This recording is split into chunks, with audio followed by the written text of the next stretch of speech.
live again. Hello everyone and welcome to Net One's D&D. I'm Dave. And I'm Erin, and I'm sick of saying that. Well, it's gonna be every week. Yeah, I know, but it's been like 4 times today. Where we left off was Lily and Alindra were looking for a ship to sign on to.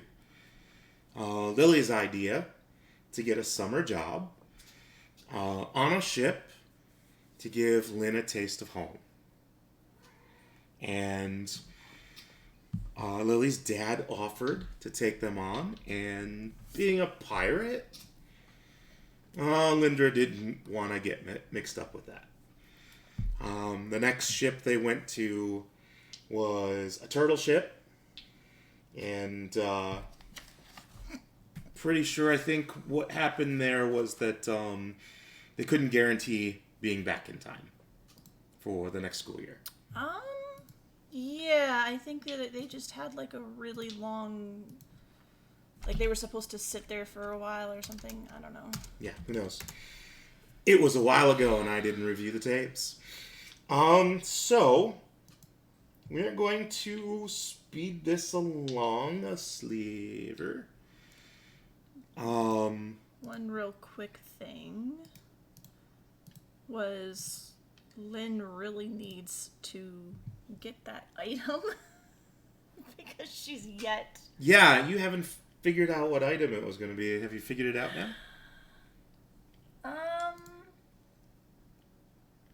Yeah, it's going to be an amulet of proof against detection and location if she can get one.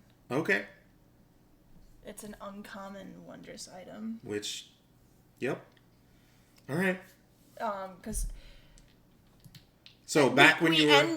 because we ended with her figuring out that the ship hasn't been heard from a while and that she was like the last passenger or something, and it kind of freaked her out. And so now she wants to hide.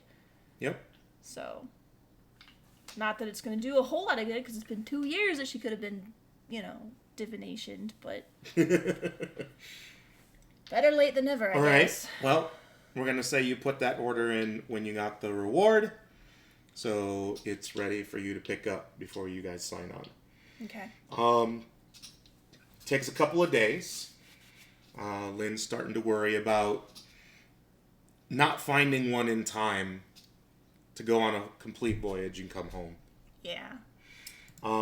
But Lily hears about a ship that was hired to do several quick runs in a row. Okay. Like back and forth? Or Yep. just boom, boom, boom, boom, boom? Nope, back and forth. Okay. And she says, we should check them out. That sounds like a quick trip right up our alley. How quick is quick? Do you happen to know? No, but they're coming back here and then leaving from here again and then coming back here. So it's several quick trips back to this port. Okay. So, she, after breakfast one day, that looks like a nat 20. That was a nat 20. I didn't realize that was going to roll. I was trying to see what made up the number that I have for that saving throw. Like your first D&D Beyond D20 roll is a nat 20. Yep. Wow. Or at least the first one of the year, because it's not the first time I've rolled a die on this. Oh, okay. But first of the year. First one I've seen you do. So she, after you're done with breakfast, she leads you down. It is a nice galleon. You've seen many of these back home.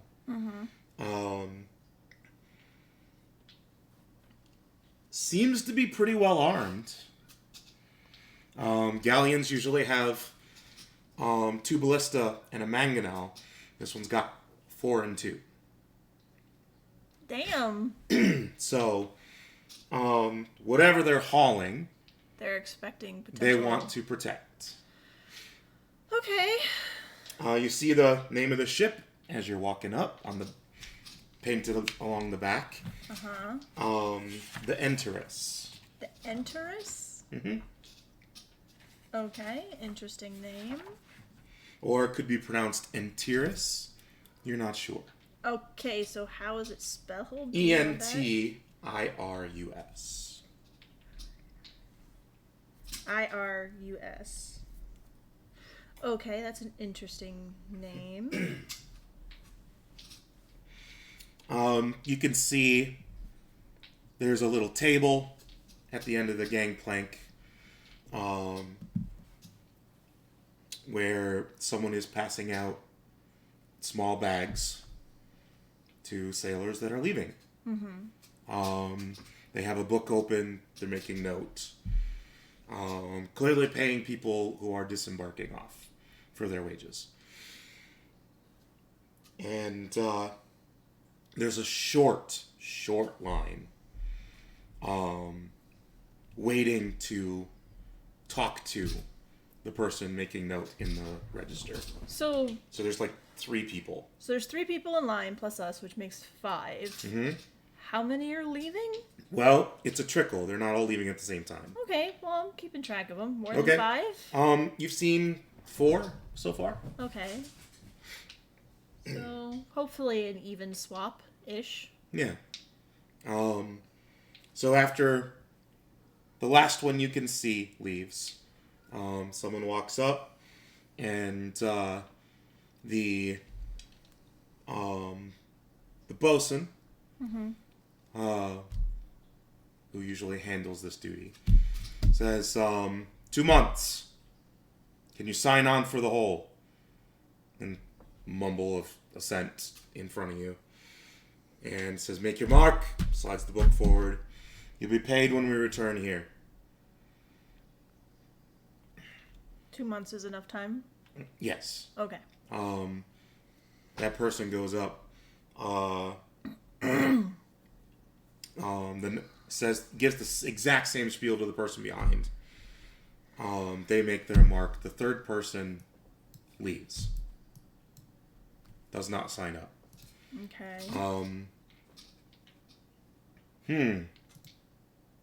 You two look like students. Yeah.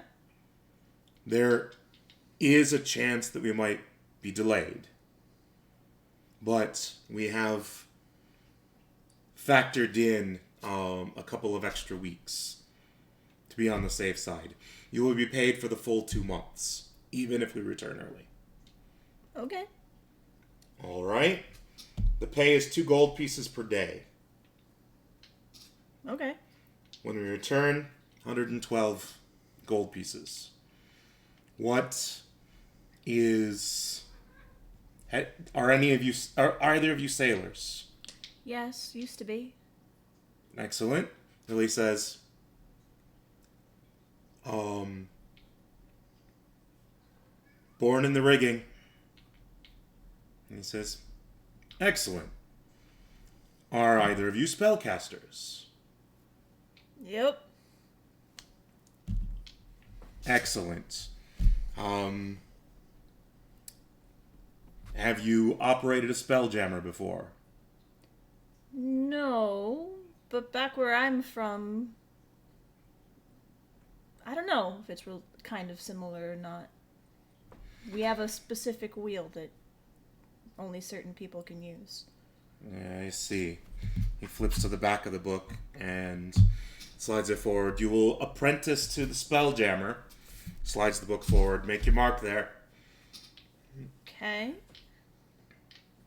Marks it. Why not?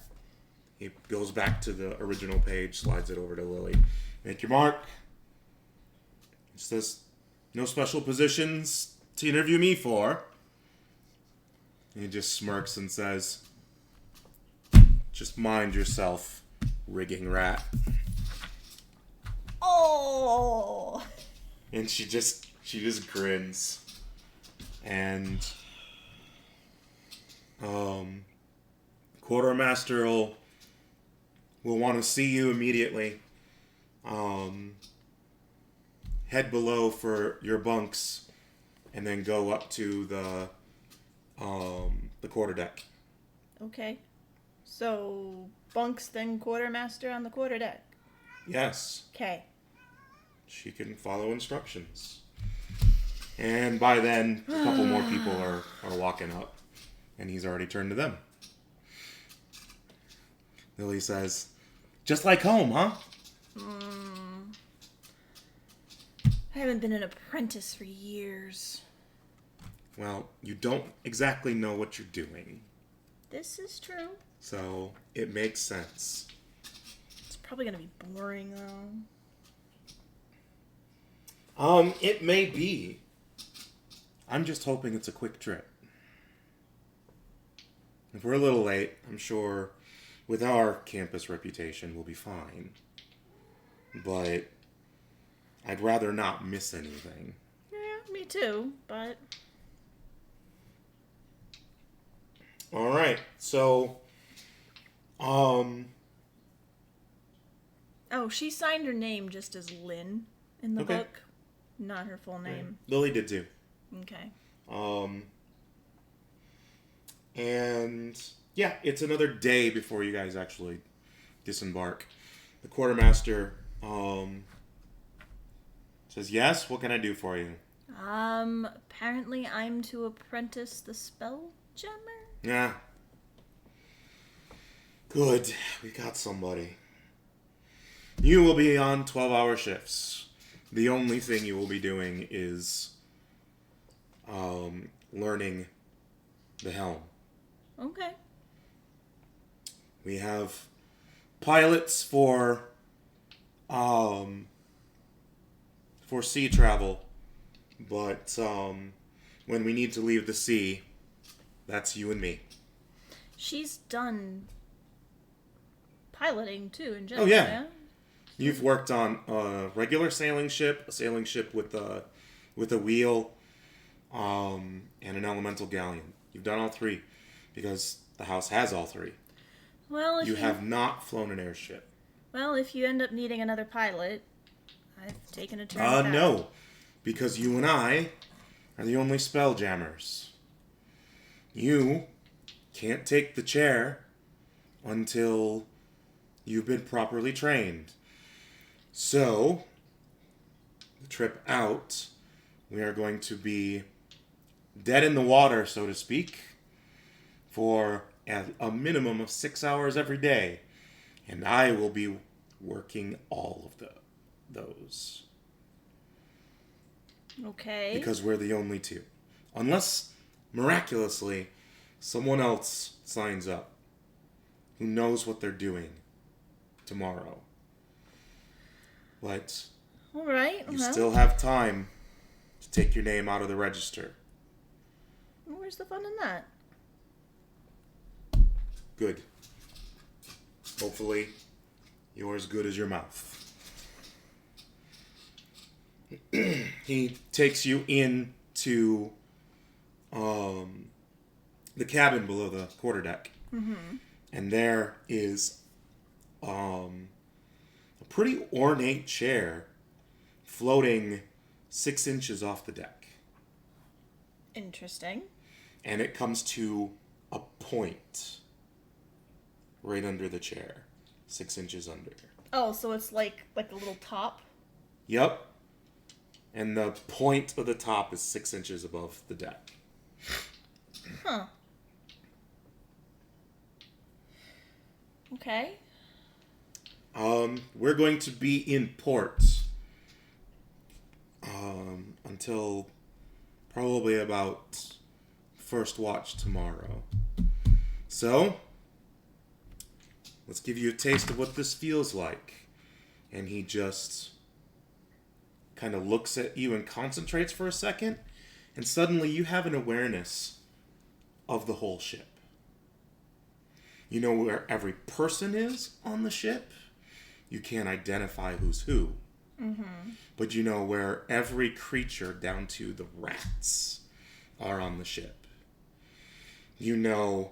And she's not in the chair or anything. You're not in the chair. She's just standing. She's just standing. And you can even feel the people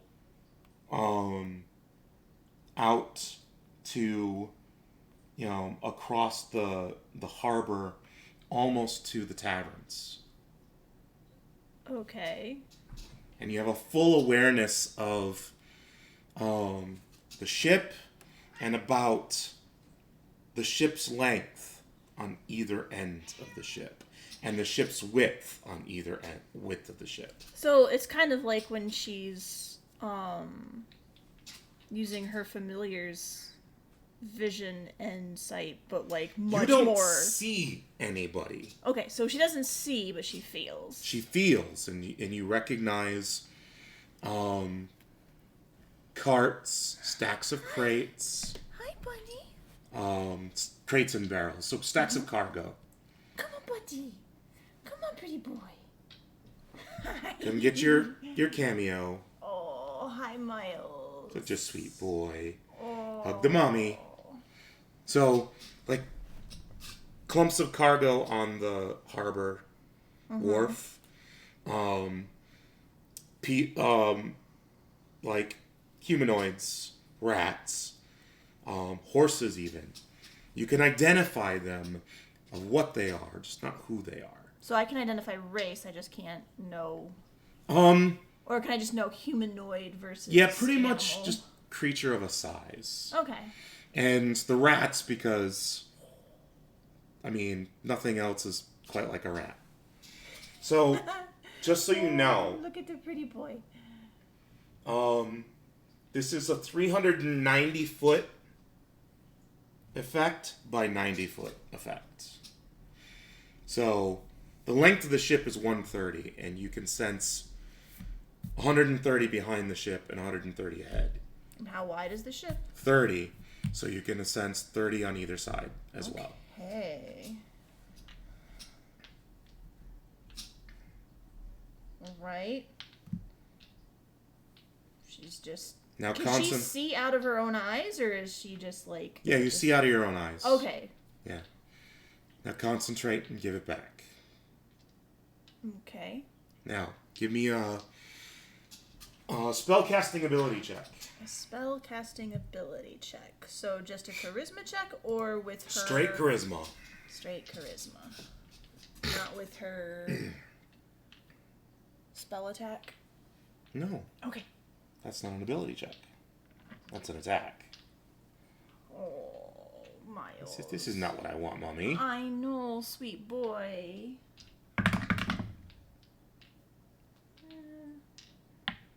11. Okay. It takes you about 4 tries. Uh-huh. But you finally get it. It's... So you recognize that you were attuned to it. How are your attunement slots, by the way? Are they full? Well, they would be if she had tuned to that. Okay. So here's what actually has to happen. But if he tried and wasn't able to, and was like, you can't be attuned, or you need an attunement. Yeah, you need to free up your connection to your magic items. So for the voyage, you're gonna have to unattune something for this to work.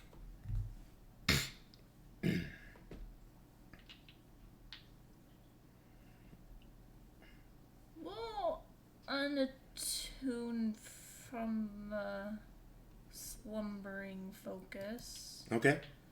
And I still have to add that other Okay. item. Yeah, that's not gonna come up right now. So. Because she can use, like, her...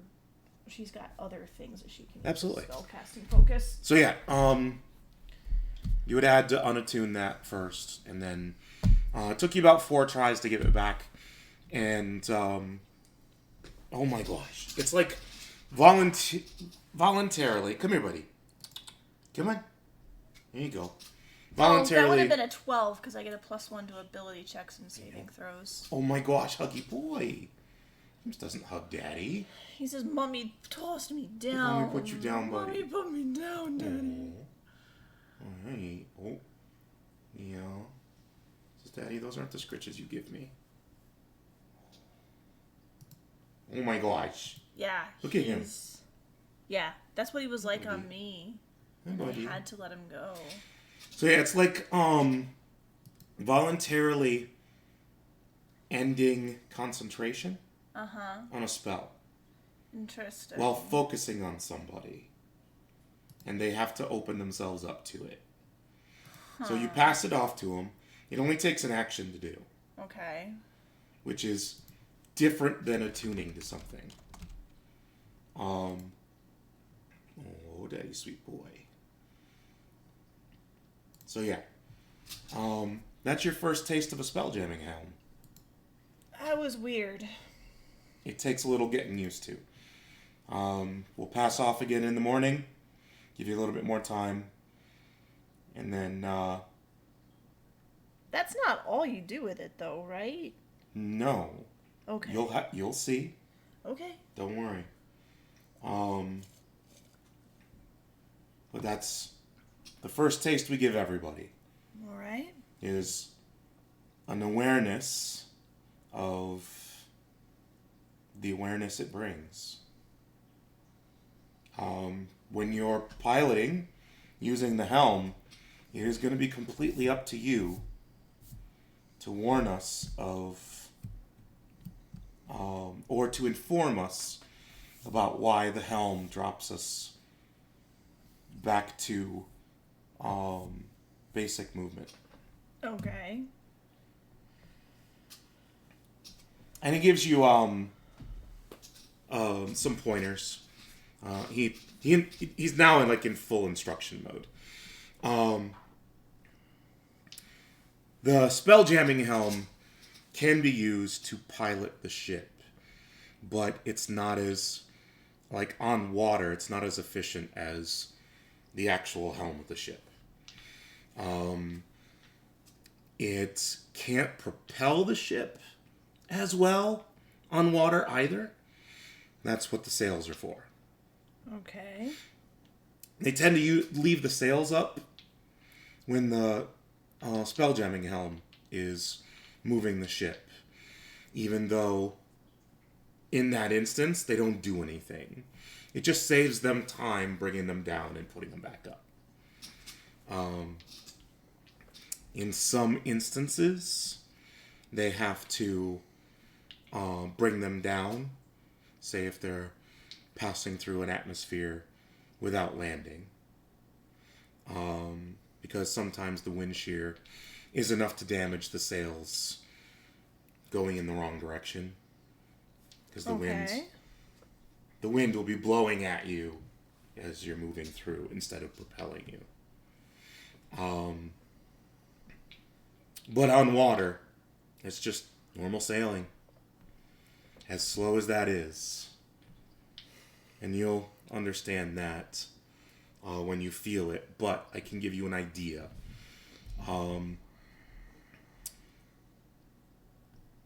You're aware of what a nautical mile is, of course. Yeah. What's your largest concept of nautical miles? What's the longest sea you've ever sailed? She throws out. On Eberron, actually, the biggest ocean actually circumnavigates the globe. Yeah. She mentions all the way around your planet. Yeah. I've never actually circumnavigated, but no. Unless that's your goal, few ships ever do. It's always shorter to turn around than to keep going. Yes. Well, that's about 20 or 30,000 miles, give or take. Sounds about right. All right. Yes. Let's see. I'm gonna use a calculator. I mean, she'll tell him the fastest that a ship can go on her world.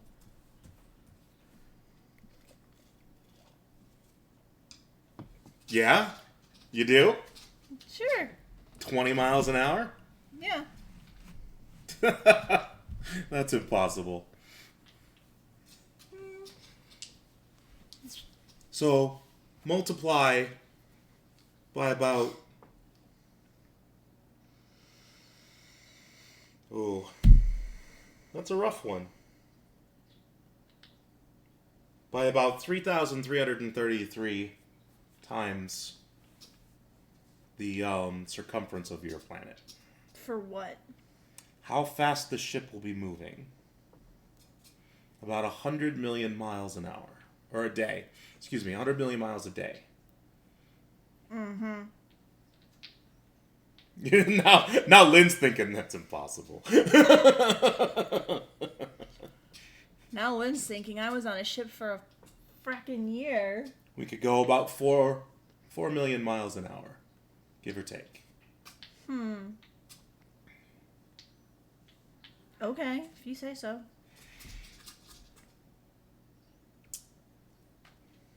Now, the ship will reduce its speed automatically back to 4 miles an hour when we come within a mile of something with its own gravity. That seems like a rather severe slowdown, assuming that your numbers are accurate. Well, the magic of the helm protects us from rapid deceleration. But it's like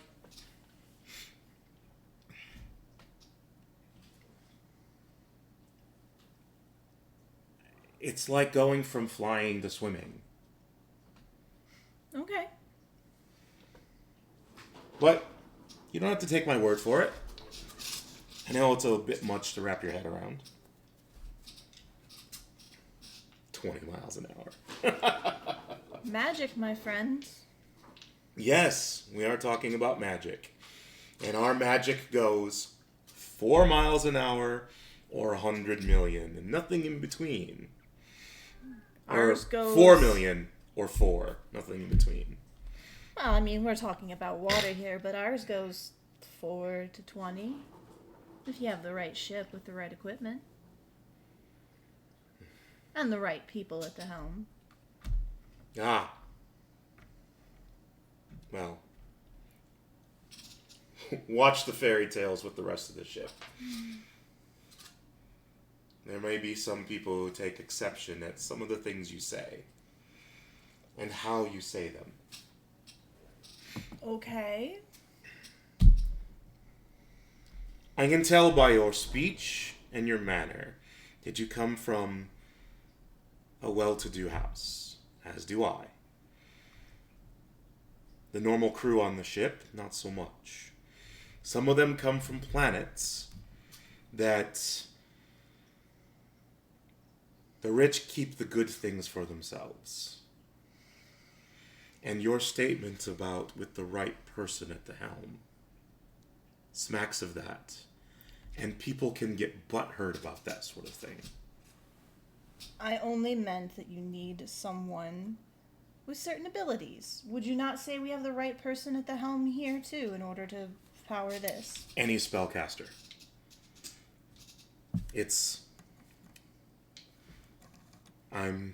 We're a tad bit more selective, but I see what you're saying. I'm just saying, the common folk of your world may be used to it and understand. That doesn't mean everybody will. It's fine. I'd hate for us to return a student to the school in poorer health than we took them on. It might damage our reputation here. I'll be fine. Okay. I wasn't well loved by my family. I can get along with the rough and tumble just fine. All right. I'm sure the rough and tumble still watch their P's and Q's because of which family you belong to. They do it here. They do it everywhere. Well, our crew is mostly human. Okay. The next numerous are half-elves like yourself. The captain is human, I myself. All the senior officers are. We took on a gang of bugbear recently. After 2 voyages, we asked them if they knew any more. They're pretty adept with the weapons. Their reach, long arms, it speeds things up a little. So, they are not normal crew. They are artillerists specifically. All right. They were working just as normal crew until we saw where their talents lied. And we keep them in reserve so they don't have the normal occupational hazards that normal crew suffer. We want them hale to defend the ship. Okay. We will be transporting medical supplies to an outpost on the Astral Sea. Keeps watching you for a reaction.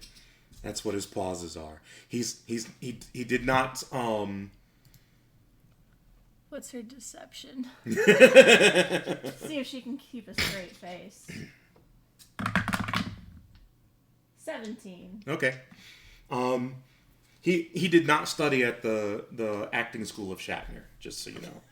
The pauses aren't quite that broken up.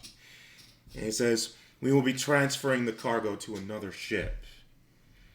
That will then take those supplies home. But the world is at civil war currently. The entire world. And we feel it's safest if we don't go there. Plus, it'd be a year or more before we returned. All right. But we will ferry the supplies, most likely meeting a different ship each time. This particular trip, we will be transferring supplies to the Horn of Sargus, a Minotaur vessel, exclusively. Are there Minotaur on Neveron? Yes. Okay. And mostly in Drome. Okay. The monster nation. Oh yeah, that makes sense. It's been too long. They are west, I want to say, of Breland. Yes. Okay. But they're a prickly lot, but we have been they're not the only race the only species that we will be giving supplies to. Word has spread that this is a humanitarian mission, and they do not have to purchase these supplies. The founders of your university, in their benevolence, heard about their planet, and they are spending directly from their hoard to fund over the summer various groups of students making potions and putting together medical supplies and rations. And this is the first batch. Okay. Not something you hear every day. Oh, you didn't hear about it, but this sounds like it's right up Witherbloom's alley, because that's where most druids are, is Witherbloom, and they can brew potions in their sleep. So they could probably make huge cauldrons worth at a time, and probably a higher efficacy than maybe even House Cannith potions themselves. Then again, Cannith potions are like, their claim to fame is everything's the same to a standard. So you can get better potions from a druid shop. But Cannith, they're 100% reliable. Every potion tastes the same. And every potion is certified to have the least side effects. So, if it's got the Cannith symbol on the side, you know you won't get the trots from it. But you also know that you're most likely going to get the least amount of healing from it. But they're reliable. You know? There's something to be said about reliability. Hey. What? Don't mess with the DM stuff. Oh my god. Stop messing with my cheese wheel. Oh. All right, so the next morning after breakfast, you report to the helm again, the spell jamming helm. He says, "Good. We're about to get our last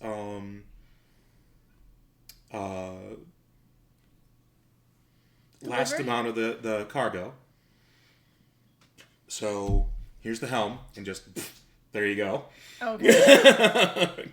You're going to have to get used to how quickly that happens and how much it intrudes upon your senses.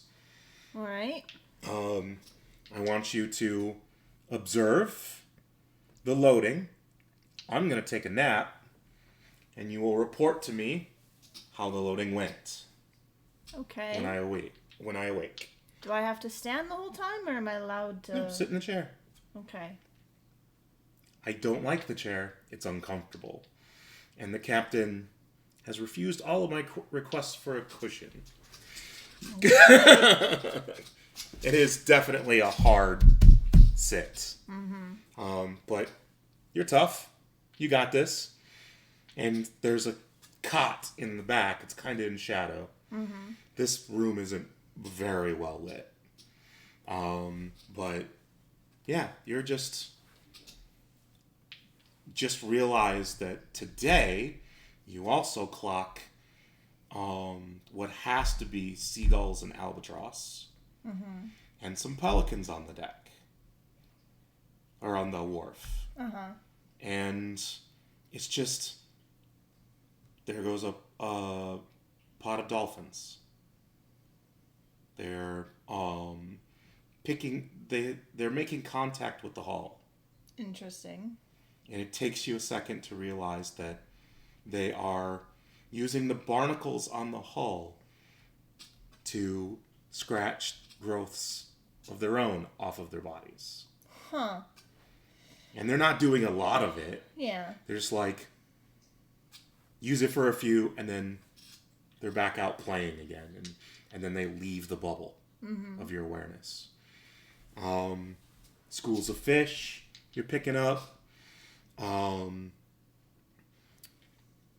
The crates, the big clumps, stacks, whatever they call them, of crates are being lifted through telekinesis up and through the hatch in the deck, the main deck of the galleon. Interesting. And it's... So I'm supposed to count the number of crates that are being loaded? No, you're supposed to just observe and report how well it went. Okay. Like, were there any mishaps, like someone's TK cut out because they got tired and something broke or something like that. But yeah, you're tracking the cargo all the way down into the hold, and you're tracking that they have to rearrange some things to make this last one fit. And it's just amazing how much of this ship you have awareness of. Okay. And it's just what it feels like. Oh my god. Baby. Oh. I don't know if she's gonna stay for very It's the long. softest girl. It's the softest girl. Yep. I still only have the burb. Laura is sulking today or something. I don't know. I don't know. Hi, sweetie. Says I could be Can Daddy get a nuzzle? Can Daddy get a nuzzle? I could be a dice goblin. No. Oh, you want the dice? Or not. Bye-bye. Or maybe. Or not. All right. So yeah, that takes about 2 hours. Quartermaster sits up. So. Everything seems to be going fine. They had to do some rearranging, but everything has been put into place without issue so far. Excellent.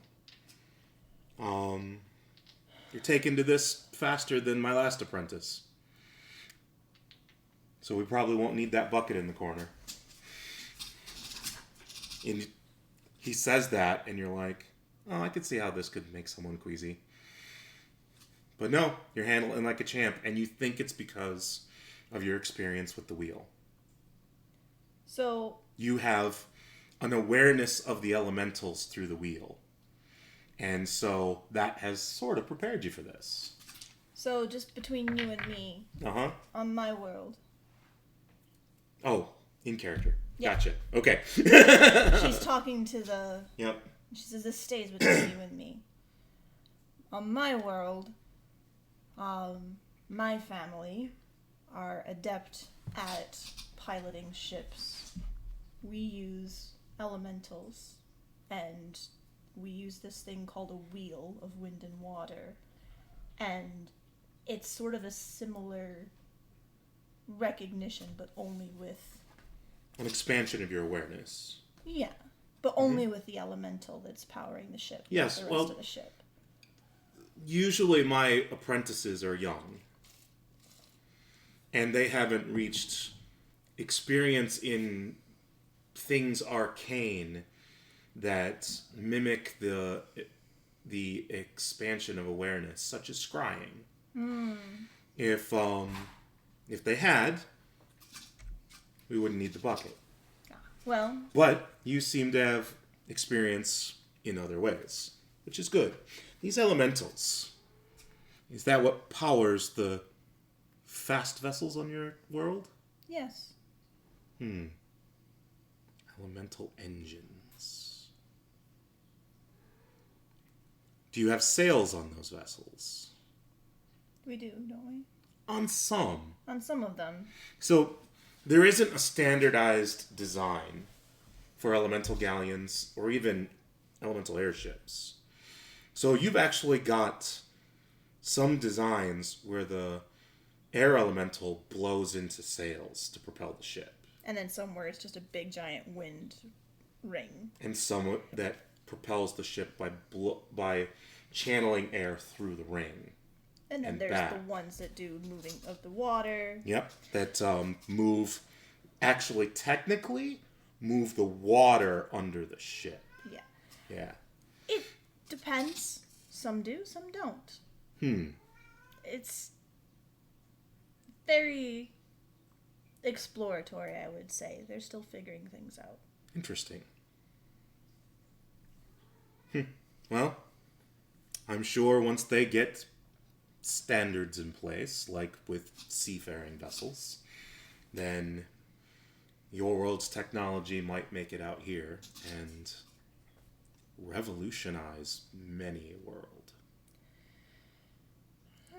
It's hard to say. I take it artifice is common on your planet.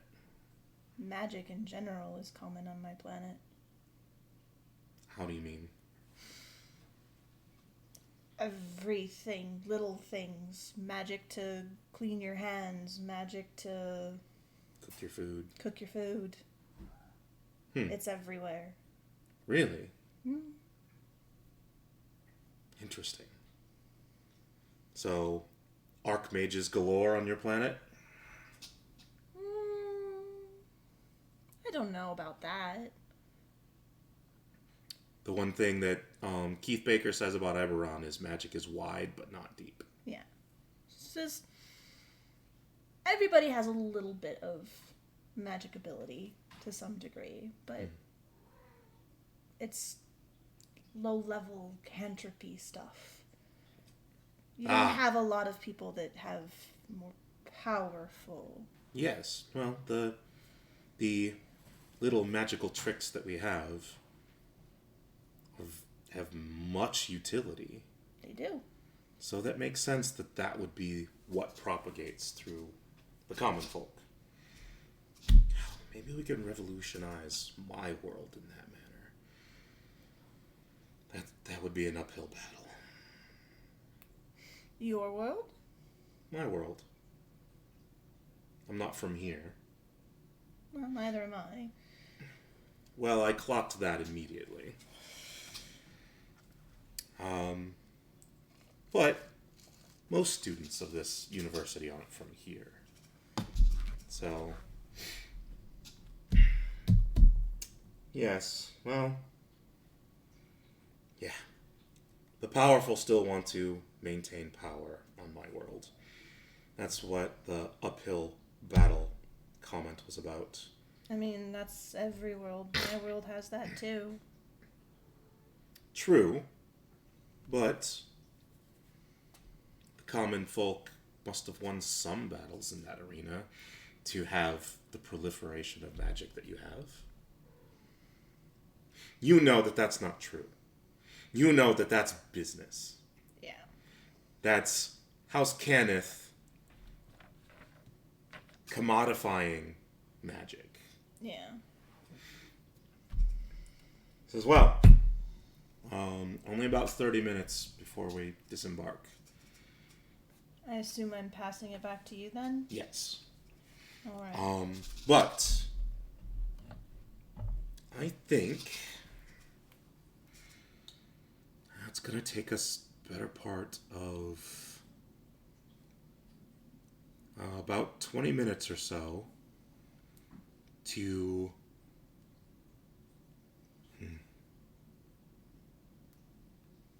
I'd say about a half an hour before we're able to engage the spell jamming helm. Though I will be piloting the ship away from the planet. You are welcome to spend your first day on duty on deck. Have you ever been to the astral plane?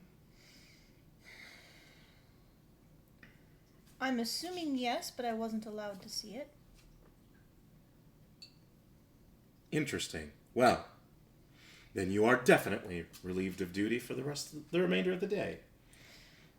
Quick question for you. Oh, before you ask that question, make sure you grab a pole. A pole? A fishing pole. Okay. To fish for what? What do you usually fish for? Fish. Exactly. All right. You won't be the only one fishing. Someone will show you the ropes. Okay. You're like, I know how to fish. What are you talking about? This is very strange. All right, so your question. You said 12-hour shifts. For you, it's going to be 18 for me. That seems unwise. We don't have a choice. We were not able to get another trained spelljammer. Your training is going to take a minimum amount of time before we're allowed to let you take the helm. But you will have full shifts on the return trip home. And full shifts will be how long? They will be 12 hours. Right. So why 12 hours instead of 6 on, 6 off, 6 on, 6 off, or something of that nature? More time for eating and relaxing and resting in one shot. All right. And also, when you're not on duty on the helm, a few of those hours you will be required to fish to supplement the ship stores. Okay. You're like, wait, is the Astral Sea an actual ocean? What's going on here? Yeah. All right.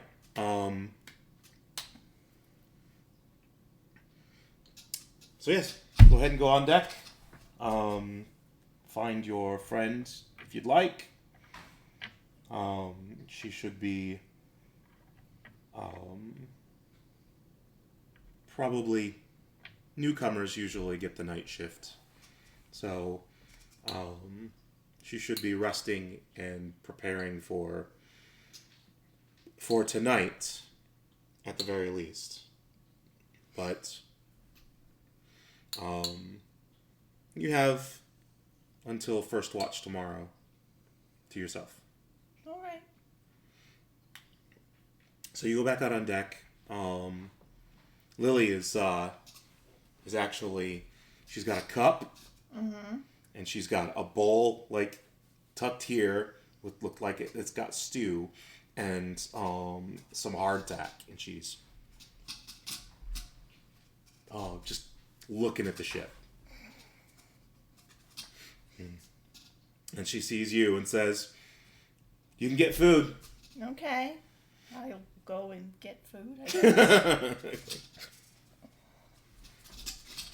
You come back up, and you know, this galleon is about 10 feet wider than the sailing ships that you were used to. But about the same length. The sailing ships that you're used to with that have the wheels on them, they can go about 6 miles an hour. And this one is like any other sailing ship without 4. So you pull out away from the harbor, and it doesn't take long before the winds fill the sails. Just boom. Favorable winds, almost like they're conjured, blow you out past the mouth of the harbor, and then immediately the ship just starts rising up out of the water and heading up into the sky. Coming up on, I mean, you're already seeing stars through the atmosphere, and the closer you get, the darker it gets, and you can't help but feel a little anxious. Like, can we breathe out here? Wait. You're looking around. Nobody's got any kind of magical apparatus for breathing. Lily doesn't even appear to be worried. And she's just grinning. And says, "Oh, it's been too long." And pretty soon, you see the atmosphere left behind. Okay. Still breathing. Still comfortably warm. So I'm assuming magic, kind of like what we have on our airships. Sort of. Lily's like, "See, the ship's got it. You're also still firmly against the deck. It's like the ship's got its own gravity. It's big enough. Keeps us on the deck. Okay. And carries its own air with it. Okay. We are going to have to dip into another atmosphere within a month. Because the air grows foul after a while. So, but I'm told that Brawl isn't a month away. It's closer than that. So we should be fine. Okay. And if we are delayed, then we just change course to some place with an atmosphere. And dip into that and hope it's breathable. Or we tough it out to Brawl. We'll all feel pretty sick by the time we get there, but we'll still be alive. It takes about 2 months before it gets deadly. You guys need air elementals on these things. How would monsters help? On my planet, we have elementals that power our ships. You've mentioned that, but I mean, once you're out here, you have your own air. Yeah, but by your own words, only for a short time. Yeah. That's just the way it is. But, who knows? Maybe you can return home someday and apply the technology of your world to this and see if your theories hold up. We'll see.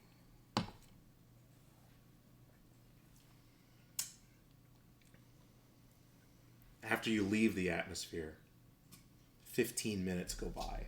You see some sailors who aren't working pulling out poles.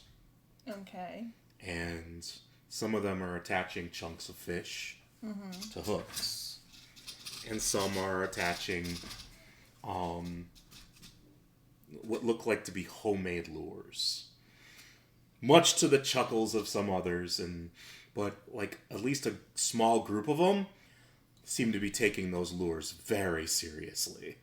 Oh dear. And they're wagering on who actually catches something with their lure.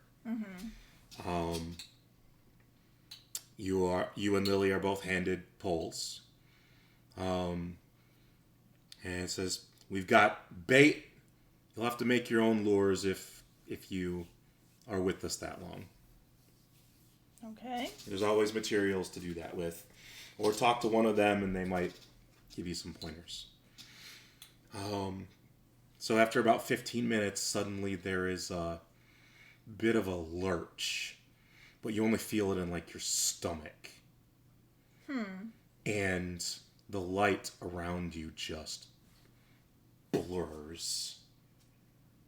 The sun that you saw for the first time ever was just beyond the planet that you left. And that seemed to streak away from you. And then you don't feel like you've slowed down.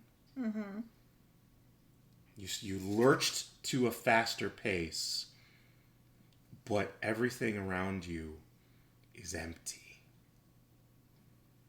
Light comes from everywhere and nowhere. Okay. And she says, technically, now that we're here, our air will last indefinitely. And also, you'll notice you won't get hungry. And she kind of gives you a wink and grins and says, let's go fishing. It shouldn't take long now. And she's right. Just from out of your view, you see something moving out in the bright bluish gray nothing. And okay. And then as it gets closer, it kind of looks like a whale.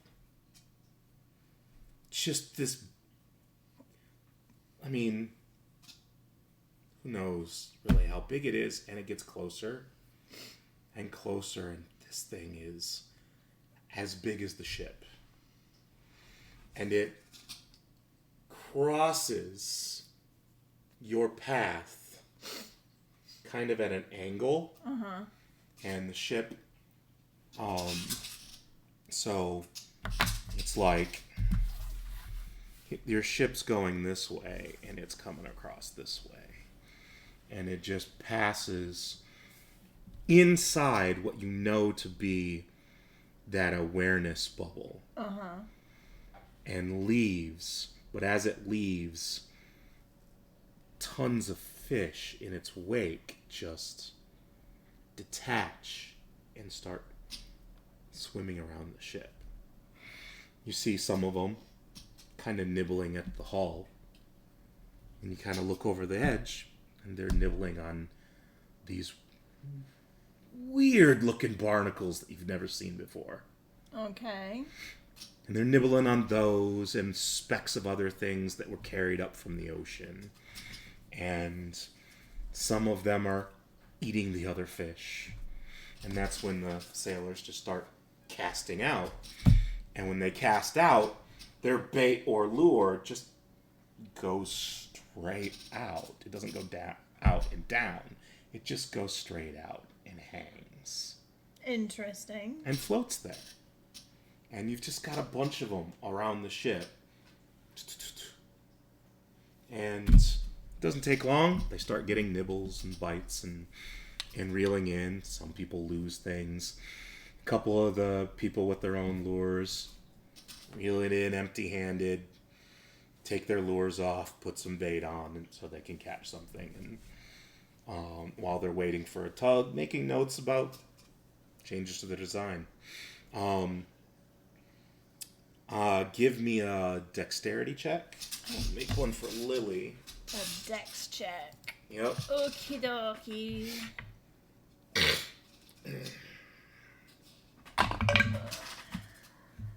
Not bad. Actually, I'm gonna do advantage because of Bubo. One better. So, dirty 20 for Lily. 21. 21? For Lynn, because she's got the Stone of Luck, which gives you +1 to ability checks and saving Did you do advantage because of Celebash? No, I didn't. Go for it. See if you can get better. I rolled an 18. Oop, that's cocked. Same. That's a 10. So yeah, 21. 21. Same number on the die for the girls. So you and Lily about the same time. She goes, ha ha! And then you look at her and almost get tugged right off the ship. As you both land these massive fish. Oh dear. They look like sunfish from the ocean. They are round, not quite flat, but they're as round as each of you are tall. Oh wow. And you're hauling on this thing, and Celebash is giving you encouragement and whatnot, and a couple of sailors who are mid-switching bait start moving towards you to give help. Mm-hmm. But Celebash grows to huge. Uh-huh. And they all just kind of back off, and she kind of grabs it with her jaws and your pole, mm-hmm. and is helping you. And Bubo does the same thing, grabbing with his hands. And the two of you land fish that are going to feed the entire crew for a couple of days. Once it's processed properly. And the crew says, don't worry, you won't have to clean them. The cook would be insulted if we offered. But you and your constructs can carry them down to the cook if you'd like. And, feel free to not fish anymore and give the rest of us a chance. Sure. And so, Vash and Bubo have to shrink mm-hmm. to get through the stairwells. But they can stay large. Okay. And Bubo's lugging this thing, and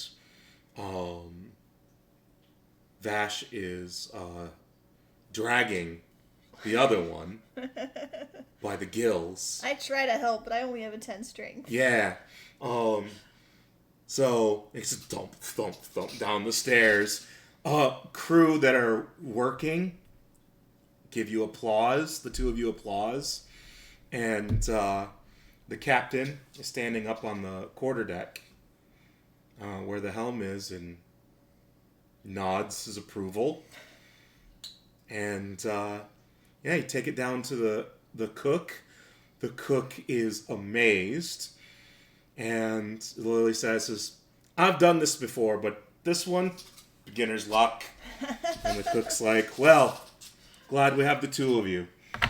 And the stores will last a few extra days because of this.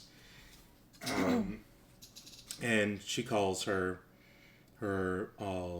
scullery maids, and they start hefting them up onto the cleaning tables. Hi, sweetie. I can have Selvash help with that, at least. There's enough room down here where they can grow back to huge. So I'll be like, if you guys give them a little space, they can grow a bit bigger and help get them up on the tables for you. Oh, excellent. And she shoos the girls back, and Bubo lifts his up on the one table, and Vash just kind of like rear end angles around and then climbs back over this way, dragging it up. And the girls are just in awe of Selvash and Bubo, and Bubo shrinks right down, returns to Lily's shoulder. Yep, Vash will do the same. Okay. And then they're like, oh, how cute! And they're about to go over and ask to scritch her, but the cook is... Get to work! We don't want it to spoil. And Lily says, when stores get really tight, they use the ballista and go after the big ones. Like that whale that went across. Mm-hmm. That would have fed the crew for weeks. But sometimes food spoils. And this is the best way to keep your crew healthy on a voyage, is supplement with live food. But you know this. You know, you're a sailor. I'm sure you guys do this as well back home. When we need to. Absolutely. She's going to go back up on deck. Okay. And find a spot that's going to be out of the way of what she would imagine most people's duties are. Mm-hmm. But be kind of maybe up near the front where she can just... In the front? Yeah. Okay. The forecastle, obviously there. And just observe. Right between the two ballista, right up at the point. You can just kind of camp out there. Yep. Stay out of the way, but just observe. There's a feeling of motion. Mm-hmm. But you can't tell how fast you're going. Mm-hmm. And it's... and there's... You do feel course corrections. Like... You do feel the momentum, like, going slightly starboard or slightly port every so often. Mm-hmm. And off in the distance, you'll see large asteroids. And at least you think they're asteroids. You're not quite sure. You don't have big rocks. Yeah, you don't have... You don't have a spyglass or anything to, check them out. I'm sure you could get one if you wanted, but you don't head towards them. Yeah. And you stay far enough away to where you're assuming it doesn't slow you down. But welcome to.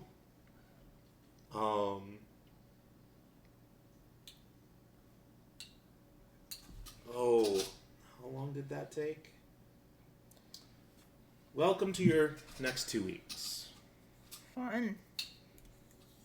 Almost no scenery. Mm-hmm.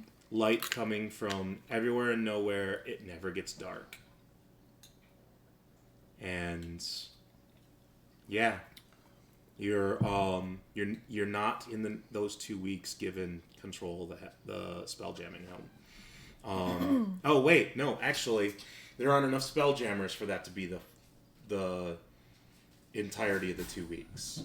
That is 18 hours a day for the next 2 weeks.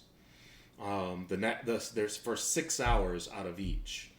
The ship is stopped completely, and it's pitch black, stars in the distance, maybe some rocks floating by.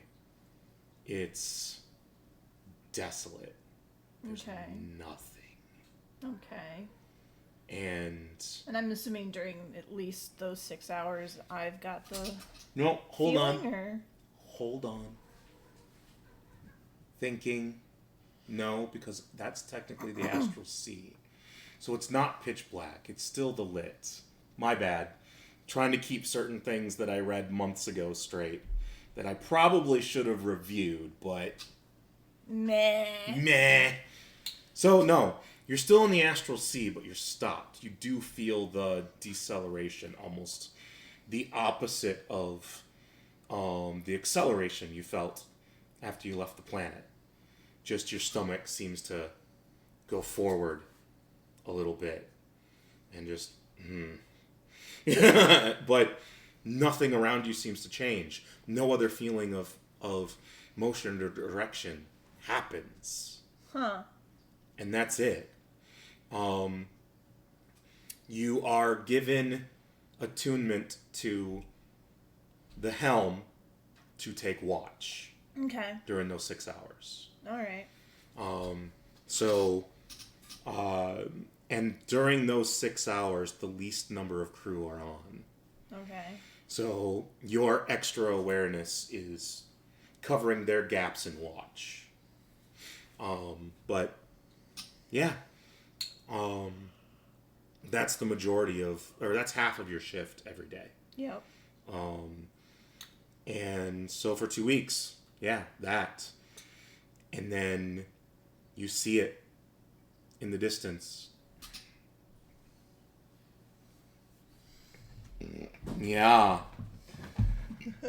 She launched herself. She knows.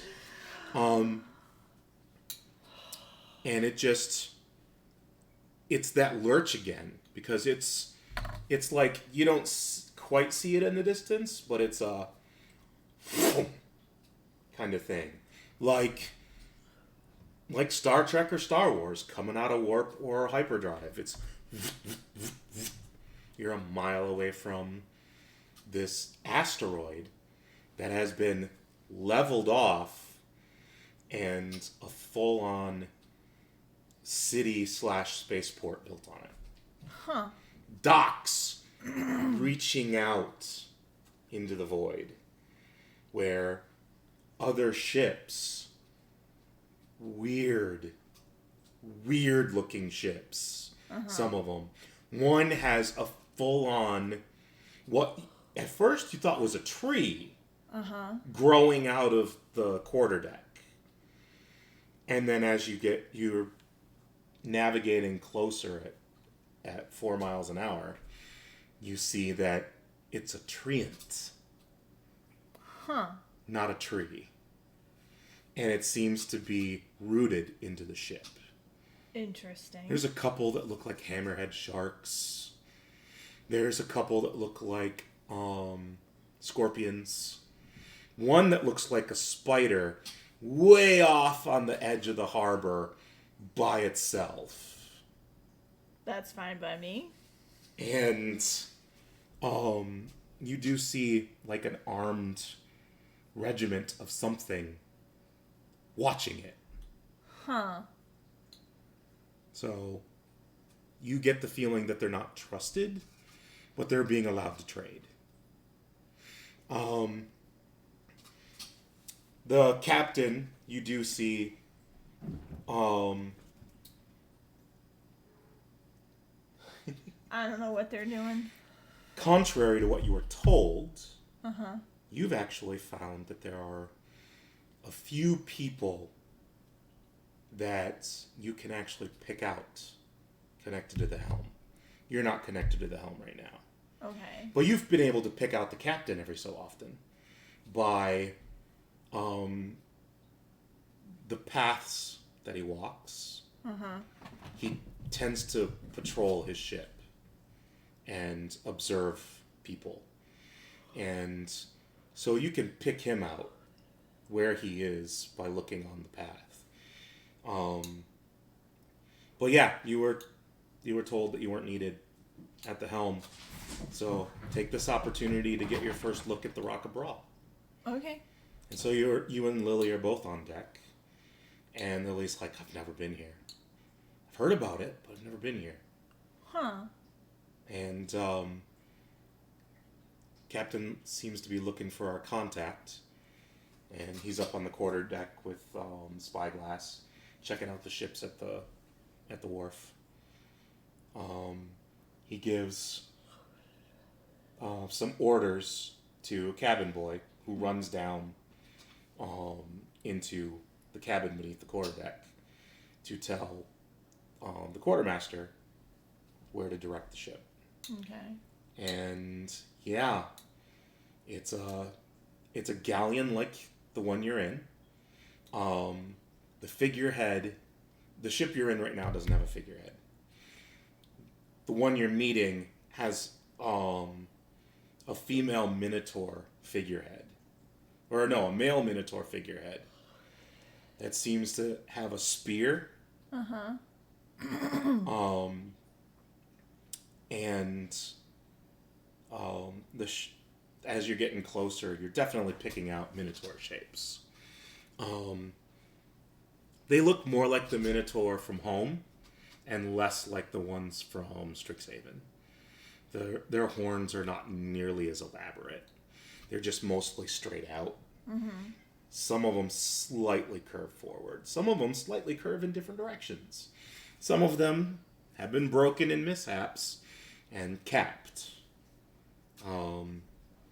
As you get even closer, you see that their loose-fitting clothing are very colorful. There isn't a single one of them without at least one earring. Huh. The one that looks like the captain has a gold ring in his nose, and a couple of those around him that have an air of authority also do, but not gold. And as soon as you pull up, they've got cranes moving to swing over across to your ship. And it's like, well, not sure how long this is going to take. It took about 12 hours back home. And before she could say anything else, the captain says, "Those who would like shore leave, you have 8 hours." And then he goes in towards his quarters. Oh, what do you say? Yeah, sounds fun. You see the bosun taking his folding table and register, and the bosun's mate hauling a chest. Mm-hmm. And the gangplank is lowered, and they go to set up out there. And she says, "Not sure what to do here. We could look around." So we can look around at least. Probably shouldn't go far. No, I wouldn't. We'll stay in the harbor district. Yeah. Okay. So you've got taverns and seafood places, mostly. There's a couple of more popular cuisine restaurants as well.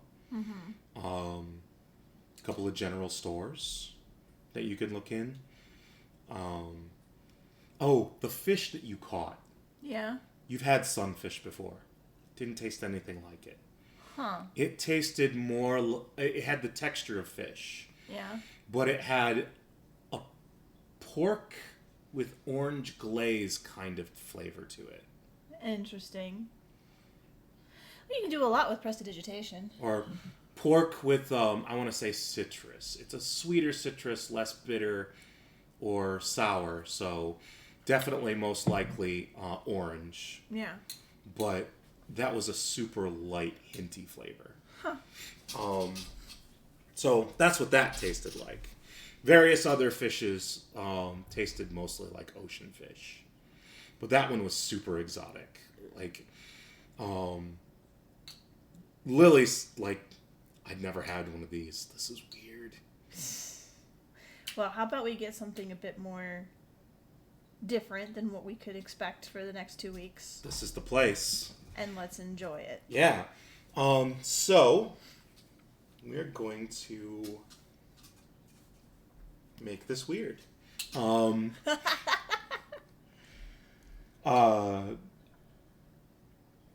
You come in to the first one you see, and it smells amazing.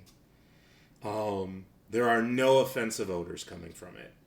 You get spicy aromas. You get more savory aromas. You get sweet aromas. There's a couple of tables on the outside, but they're packed. They even have people standing around the tables, talking to people who are seated and eating as well the food on the table. So inside, it's super busy. They clean a table off for the two of you. And your waiter comes over. He is... he has...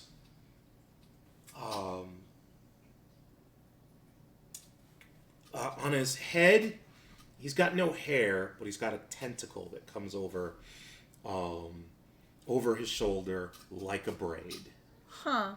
And he has one eye that's heavily scarred around the socket, and it looks like just a chunk of granite in there, in the socket.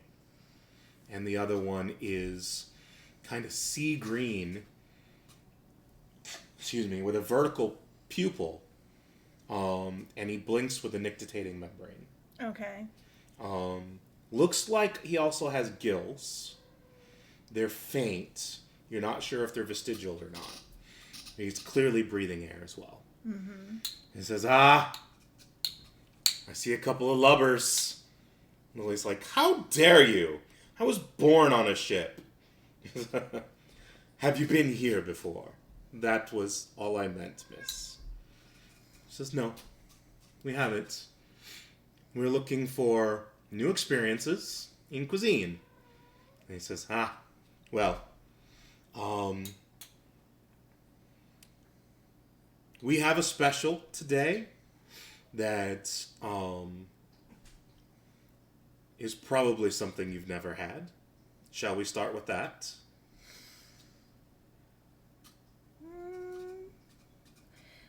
As long as it's not likely to disagree too vigorously if you're not used to that kind of food. Well, it's the special because we have found it.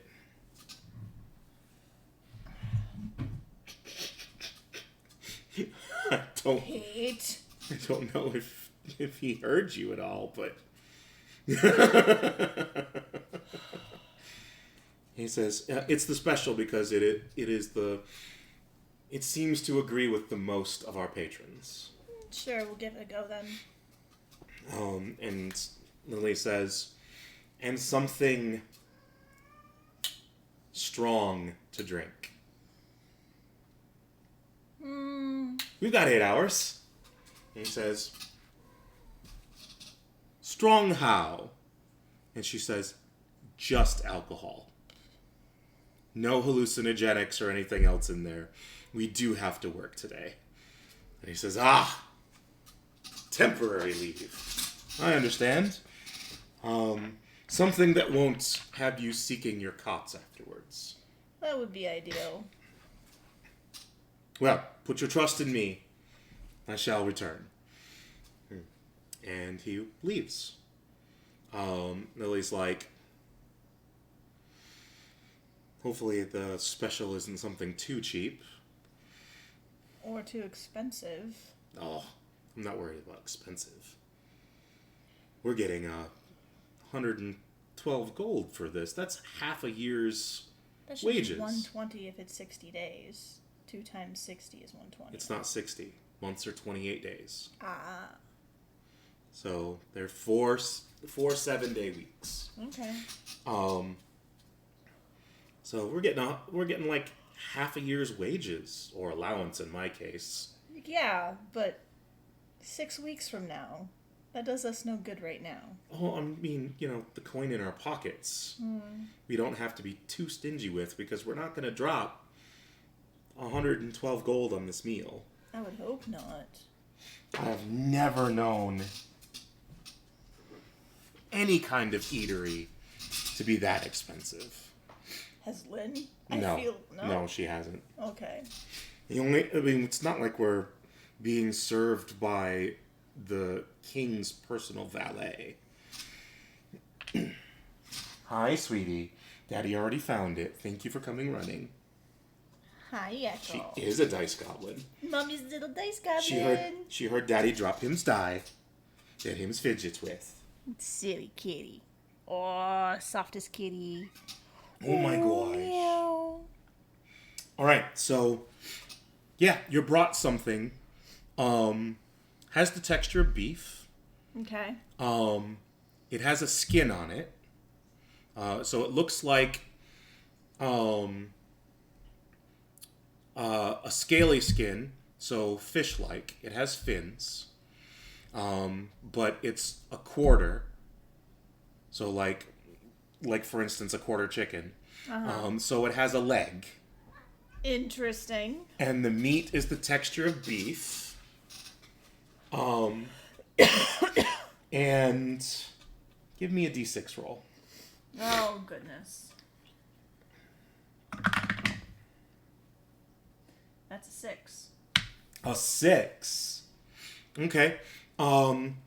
There are these little vegetables that you're not sure if they're decorative.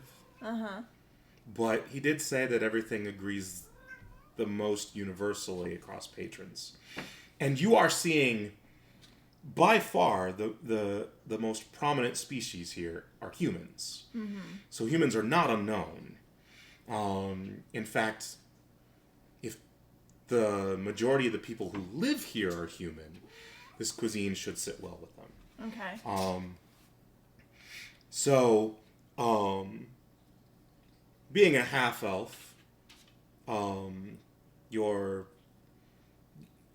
diet is a little different than humans, but being from a dragon-marked house, you're more cosmopolitan. So, whatever, human is the most prevalent race in all of Corvair.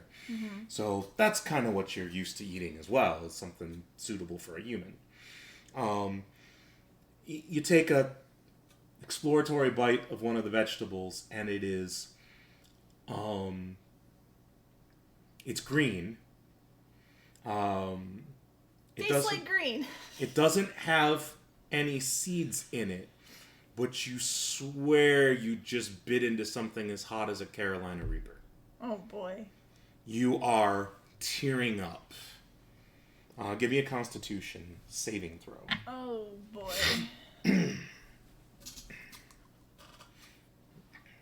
I'll give Lily one as well. Oh, fuck. Oh dear, that's not good. What's her modifier? Oh, nice. Nice. So Constitution saving throw is supposed to be your con plus... Your saves should be listed. They are. I just want to make sure it's calculating right. Ah. And because it's proficient, so it's con plus proficiency plus the 1. So yeah, 18. 18? Yep. Okay, you're tearing up. Your throat's burning a little bit. But... I mean, I'm sure she's had spicy food on. Yep, and your reflex is to take a bite of what else is on the plate. And it alleviates it really well. Lily starts choking and takes a drink of the alcoholic drink that came with. And then suddenly she's like...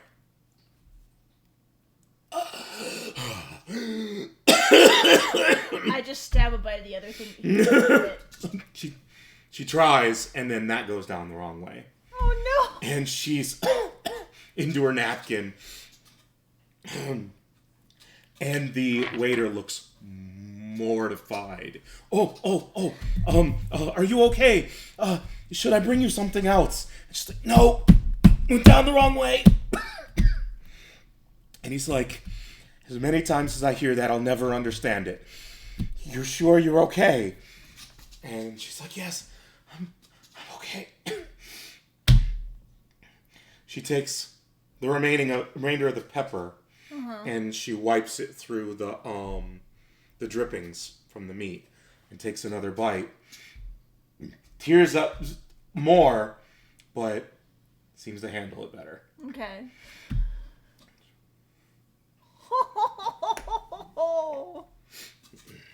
That was bad. That was a bad one. That was a bad roll. If she'd rolled a nat 1, I would have had her poisoned for the remainder of the day. Until she finishes a long rest. Oh, that would have been bad. Yeah. That would have been bad. Well, that's just disadvantage in all ability checks. And attack rolls and saving throws. Still. Yeah. So, it's really tasty and flavorful. It doesn't taste anything like beef or fish. The closest you can come to is snake. You've had like alligator, so it's close to alligator. Okay. So you've had those. It was a rough voyage. But you've had large reptile. And it's very similar to that.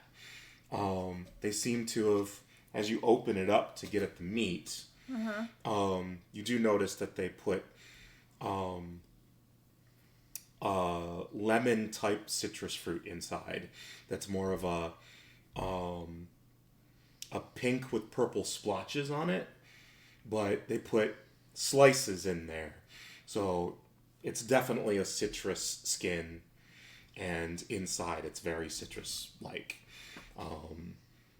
Seems to have seeds, but it really makes the flavor of the meat pop. You have some candied yams, and they're actual candied yams. So apparently yams grow elsewhere in the universe. Apparently. and a salad of unrecognizable greens and such. But it all goes well together. The drink seems to be a very, very strong wine. It's a white wine because the meat is dark, but it seems to have a white meat flavor. So it's a white wine. You're not sure what kind of fruit was used to make it. Definitely tastes like grapes, though. If you want to give me a perception check, sure. We'll see if you can taste notes. Oh. But you don't have experience in that. Perception check for wine snob. Yes. Give me a wine snob check. Let's see here.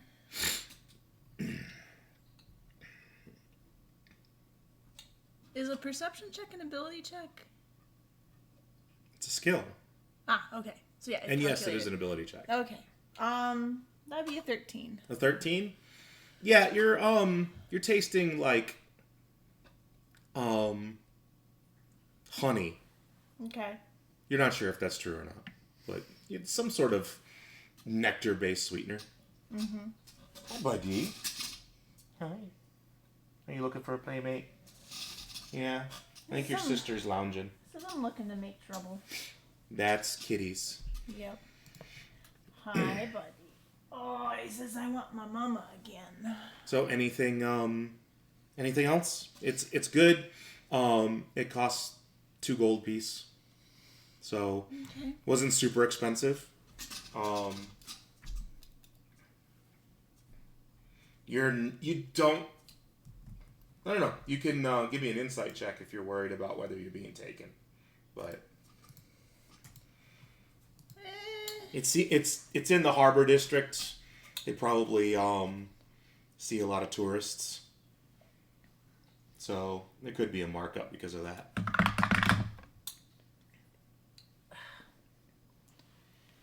My alls.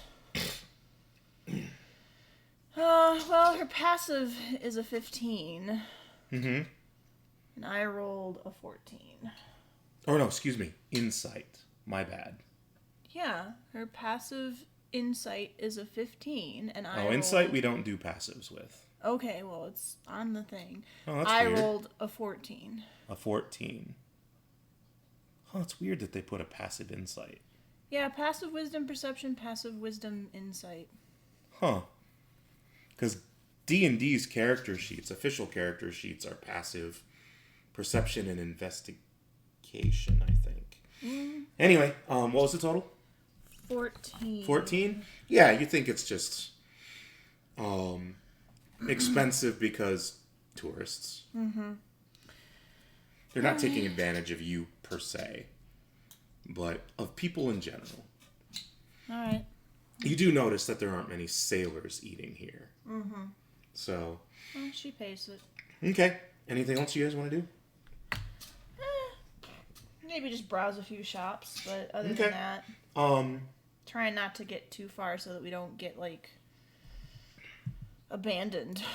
So, there is a store that says we buy used equipment. There's a sign for it.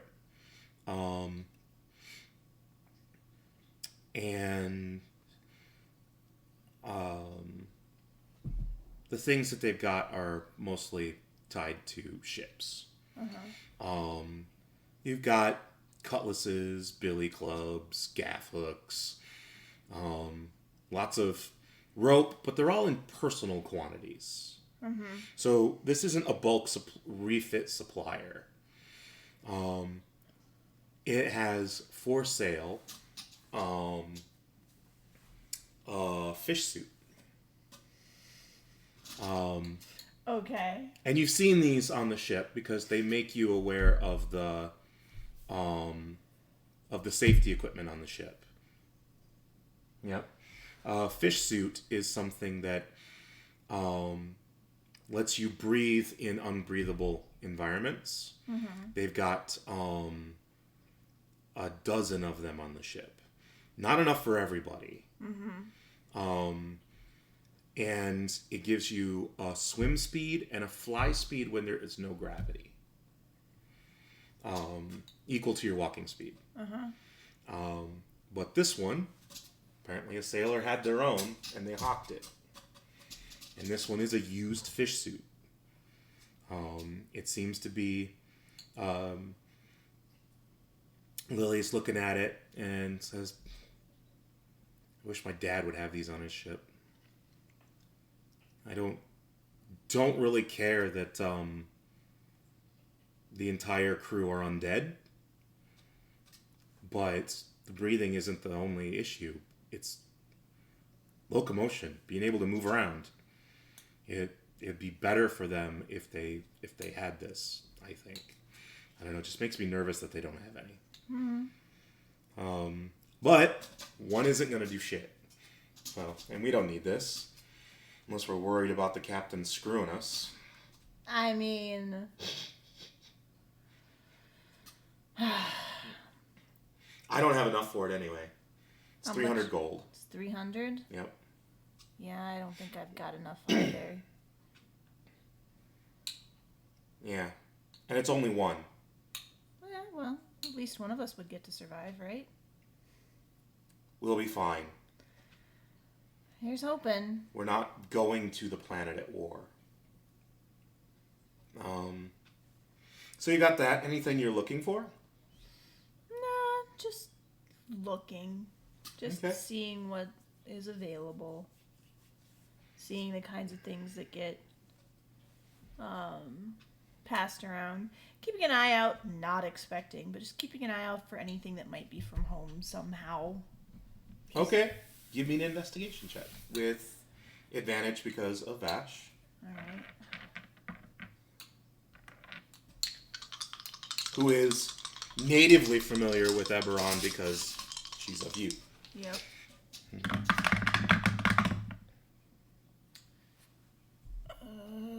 You said investigation?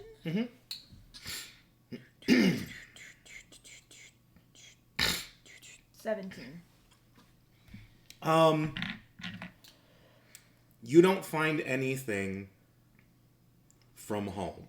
Wasn't expecting to. You find something that you thought was not a thing that you recognize, but a maker's mark that is very close to Kenneth's house symbol of the Gorgon. Yeah? very close.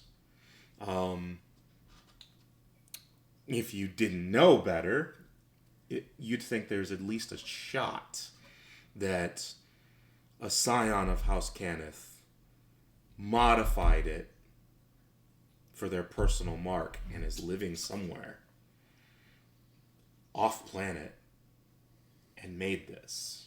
I'll ask the shopkeep where they got it from. If they happen to... Sailor hawked it. Sailor hawked it. Yep. It's he says it's a pitcher that they say that anything you pour into it, if you let it sit for 6 hours, it'll neutralize any poison that might be in it. Added poison, mind you, not spoilage. Nothing you've ever heard of. I've got hiccups. Yeah, I'm sorry. Do, do, do, do. Dun, dun, dun, dun, dun. That didn't work. No, because my throat's kind of raw. This is gonna sound really weird, but what did the sailor who gave this to you look like? Any distinguishable features? Tattoos, scars? I mean, if you call a space hamster distinguished, yeah. A space... No, it's not what I was thinking. How much? Lily's like, you had a space hamster here? And he's like, yeah, like the third one I've seen in my life. She's like, how long ago? 6 odd cycles ago? Oh, that was a long time ago. I didn't say it was recent. How much? Yeah. 100 gold? 100 gold, huh?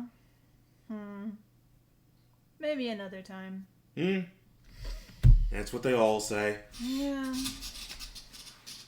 I haven't verified the efficacy of it, by the way. You know, that makes it less likely to be worth 100 gold, right? Figure someone will tell me if it works or not, eventually. I didn't pay 100 gold for it. And he goes over dealing with another customer. Well, shall we head back? Yeah, there doesn't seem to be anything else. Maybe some other time we can come and actually explore the rest of the city.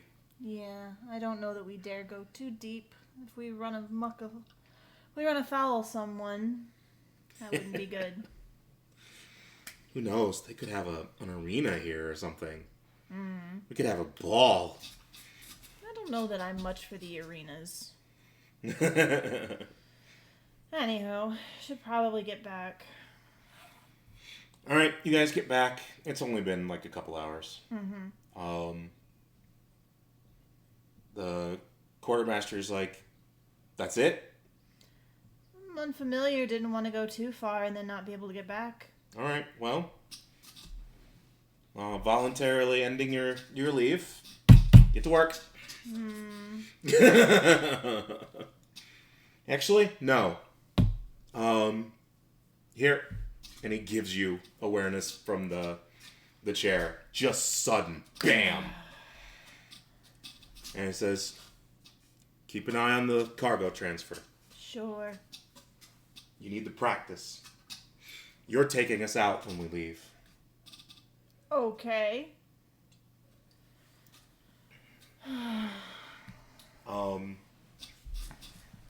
He says, I'll be back in an hour. All right. And he departs. You see a couple of crew members. Ooh. What? I don't know, something on the top of my toe hurts. No. Like not sure what, but doggone it, if I touch it, it hurts. You see a few crew members disembark and take their pay. A couple of bags handed to them. And you get one Minotaur from the other ship. Who comes over and signs on. Interesting. He's not given pay. Huh. Okay. Not given pay from the ship that he was coming off of, at least that you see. This is all stuff I can tell from the ship? Yeah, you can see the other ship. Oh. The crane just goes from one ship to the next. Okay. And you see that they're treating him very poorly as he disembarks. Huh. That's not always a good sign. Yeah. He just comes down, speaks with the bosun. It's a conversation. Mm-hmm. So chances are the bosun wants to make sure that it's not exactly a bad sign. Uh-huh. But bosun signs him on. And he comes aboard with the bosun's mate. The bosun's mate shows him where he can store his stuff, and he has a sack over his shoulder. Mm-hmm. But yeah, Lily's like, I don't know if it's his deal, but I wouldn't want to go back to a world at war either. Especially if you don't have any loved ones there. Yeah. Maybe he has no ties. I mean, it depends. Your world can be at war, and it doesn't seem that bad while you're living it. It's true. But being out here and seeing how things could be, many people decide they want to see if they can make a better life.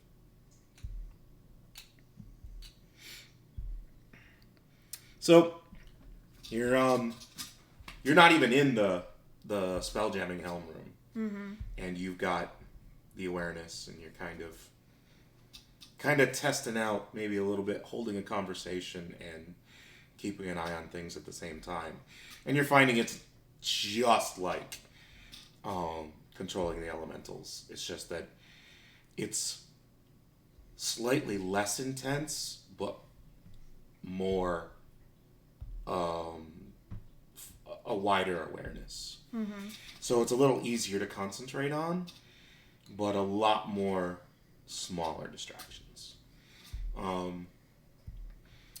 Lily doesn't talk a lot. She just makes the one comment about the Minotaur. Mm-hmm. So yeah, you, after an hour,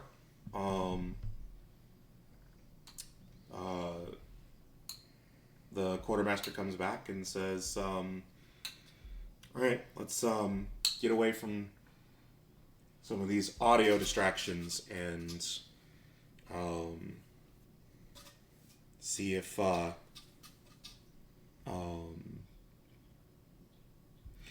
you understand the way we teach this. Okay.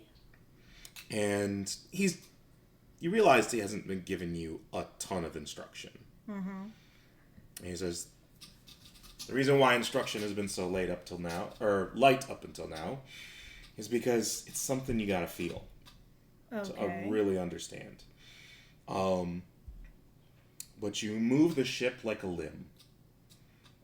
And since you don't have an additional limb, it takes a minute.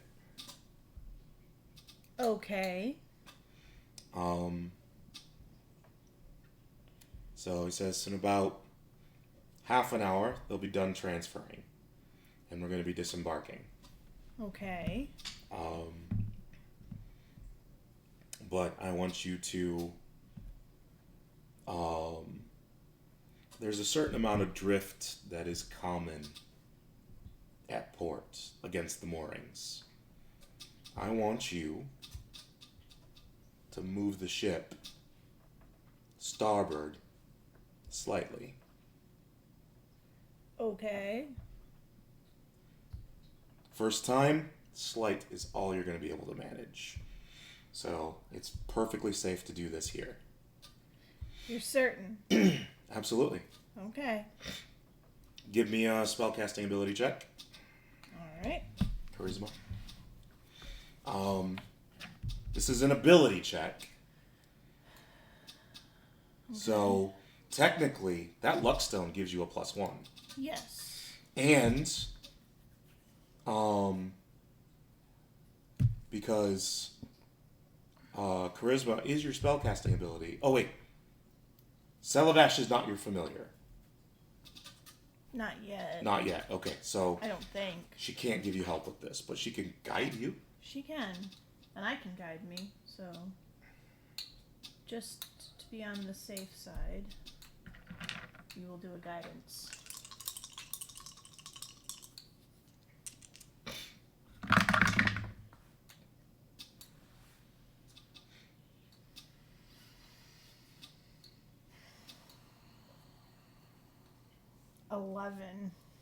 $11? Yeah. Okay. I rolled a 3 and a 4. The ship does not move at all.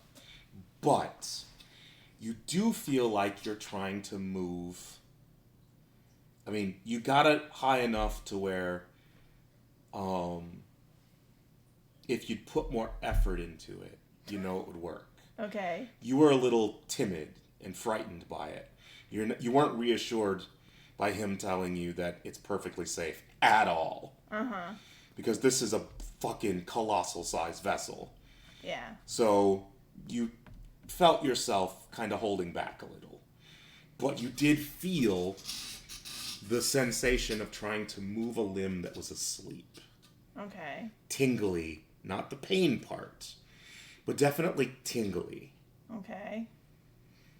So it's nothing like back home. At all. But you know that if you put, your full amount of effort into it, you weren't skittish about it. You could pull it off. He says, all right, try again. Okay, want me to roll again? Yep. Okay, let's not roll shit again, please.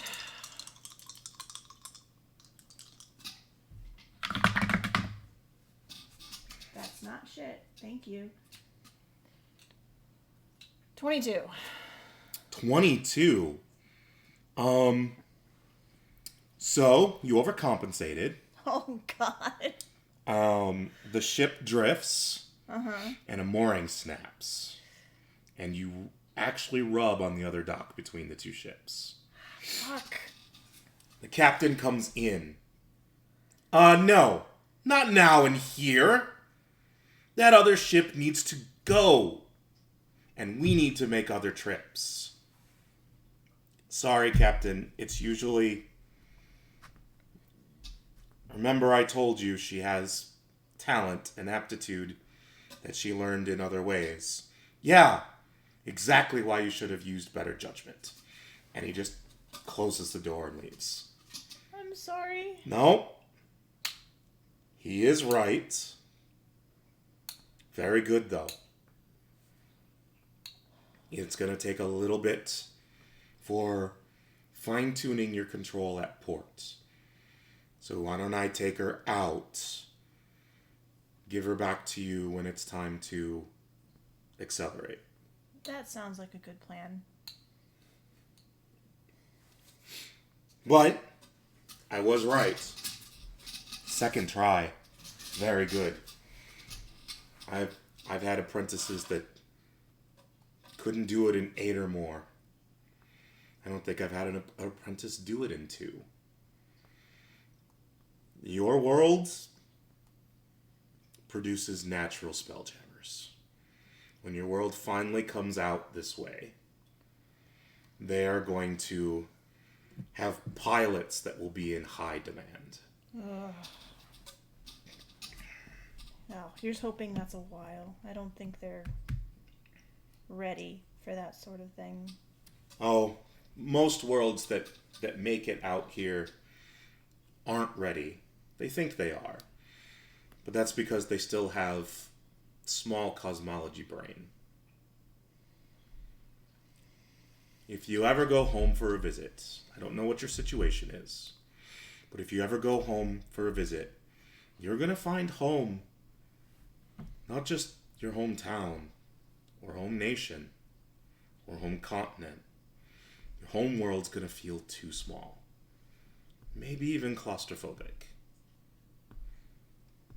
It was that way for me, my mentor, the captain, so many of us. It's so big out here. It's freeing. And back home, you've got people who don't know about out here. And they still have small plans, small scopes, small pictures. Yeah. They may see them as big picture, but they're not. Hell, even the gods of the worlds that we're from don't see this big of a picture. We are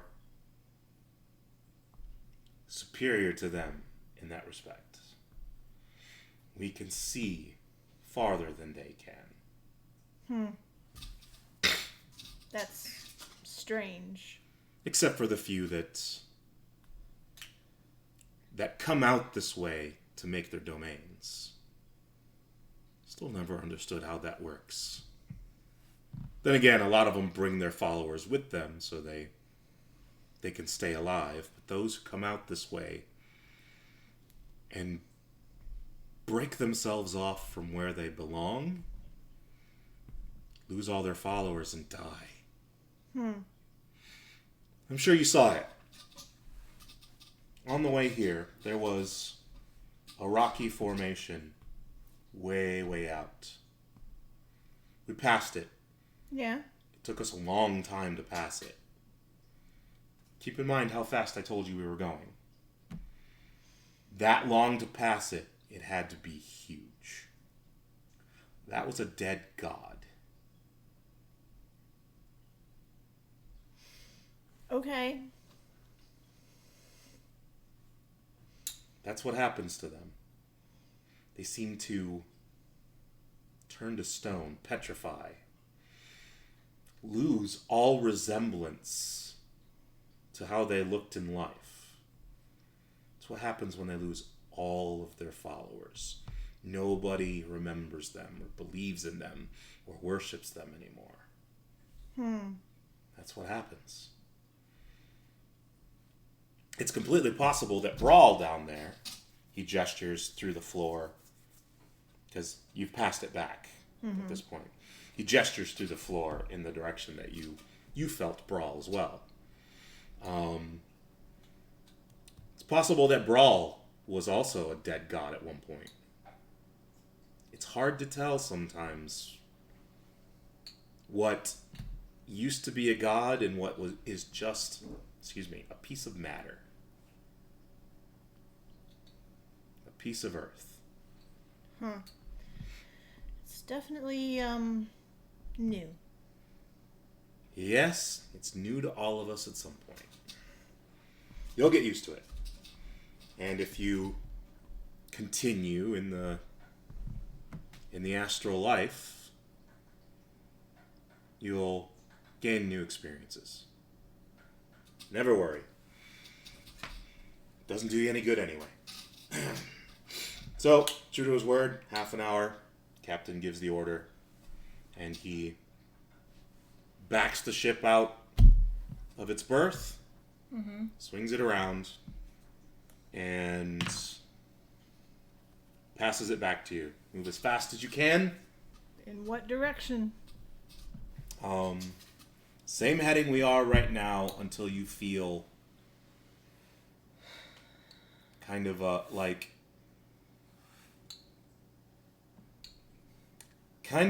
you are in a cramped space and suddenly something is taken out of your space and you have a little bit more leg room. A little bit more room to stretch. A strange description, but... You'll feel it.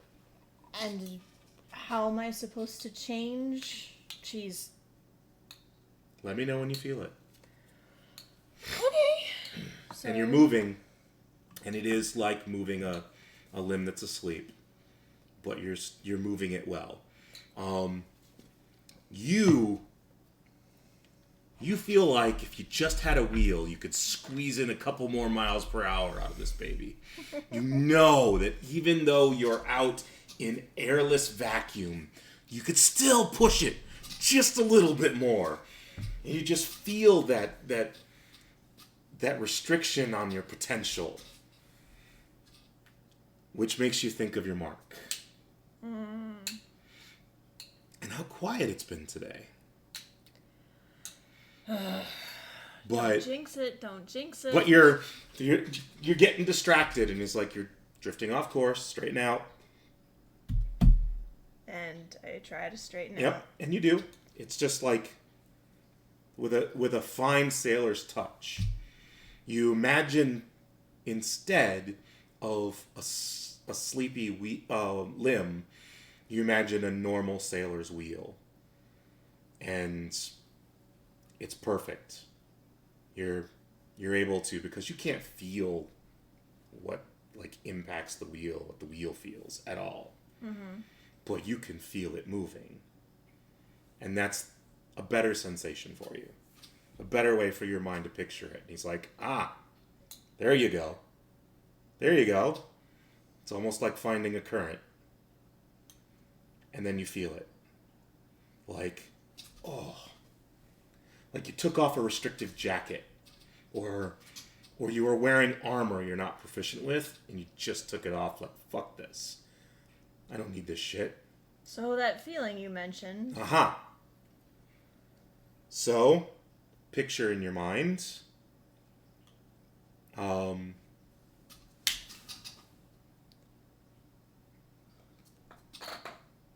you know the name of the world that Strixhaven is on? You don't. No. Lynn does not. So picture Strixhaven in your mind. Okay. And move forward. Before we do that, if by some chance I need to switch off quickly for some reason, is that going to be okay? Why would you need to? Hi, baby. Hi, baby. I've never been able to figure out the why, but sometimes... Have you ever had someone contact you magically over a distance? Of course. It's like that, but imagine you can't hear anything else around you at that point. It's all encompassing. Figure it out, sailor. We all have to deal with our shit. Move the ship forward. All right. And she'll focus on moving forward. Okay, give me a spellcasting ability check.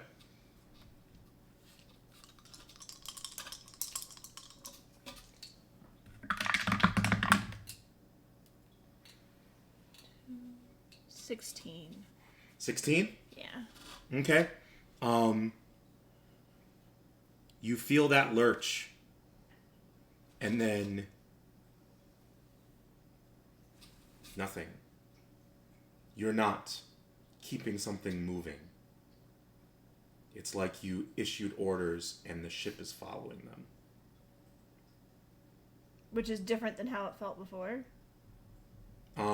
Yes. Before, you were adjusting course. Uh-huh. As you needed to by feel. Okay. And now I'm just aware of the ship. I don't feel like I'm controlling it anymore. Right. Is this normal? It is.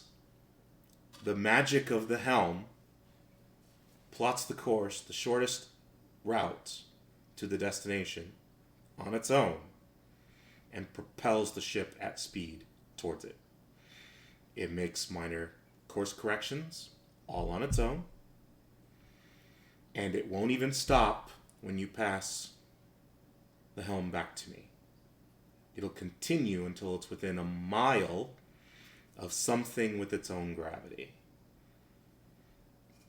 And we handle that encounter when it happens. Are we able to stop it, like, negate the order, as it were? Absolutely. We did it for 6 hours a day on the way here. Yeah, true. In fact, every time I reinitiated, the path changed. Because the distance between where we were and our destination changed. And it's going to continue to change, even though we're traveling at speed. The helm will correct. Okay. Oh, there was another lesson he gave you. Oh. When approaching the Rock of Brawl, he pointed out another device in the room. It's called the Orrery. It shows your relative position to every celestial body in a system. In this case, it was just the Rock of Brawl. They're not in a planetary system. They drift in the astral sea by themselves. So there wasn't much to show on the Orrery. He says, keep an eye on that when we are reduced to normal speed. You'll see other planets in the system with the one that we're headed towards. If it so happens that we get too close to one of them, it could take weeks to get to the planet that we're headed to. So hopefully, the path is clear all the way to the planet. We could encounter asteroids. We could encounter,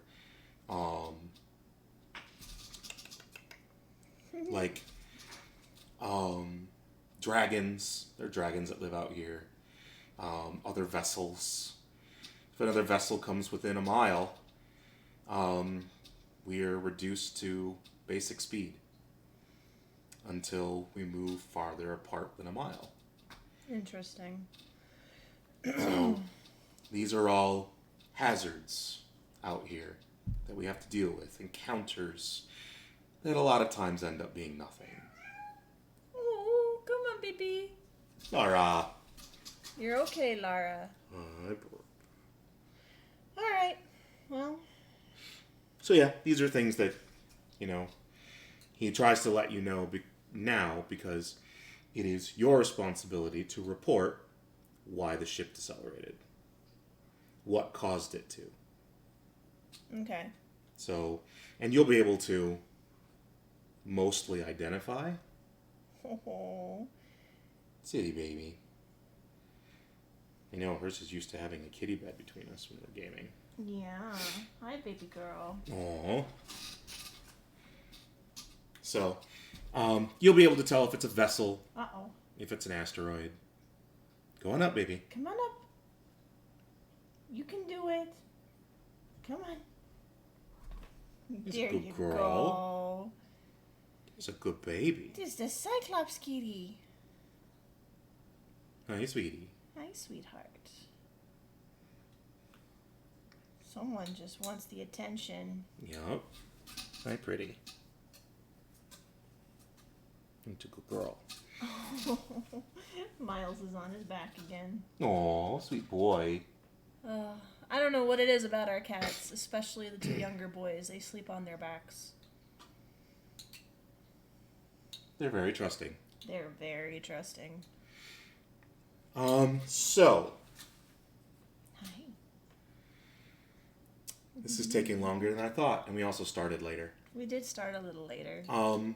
But we're coming up on midnight for us. I mean, I could go a little longer. But this is a good spot to stop. Okay. Because the next part could take a long time, especially since I've never done it before. Ah. And figuring things out might be a pain in the buttocks. Oh, dear. So, this being a good spot, we're going to call it quits. Thank you for joining us. As always, we do these one-on-ones. We stream them for... Hi, sweetie. Oh, no! Oh! It's a giant kitty! Let's see if we can see the kitty face. Ah! Oh, no! Whoops! Here, come over here, baby. She kind of looked at the camera. She did a little bit.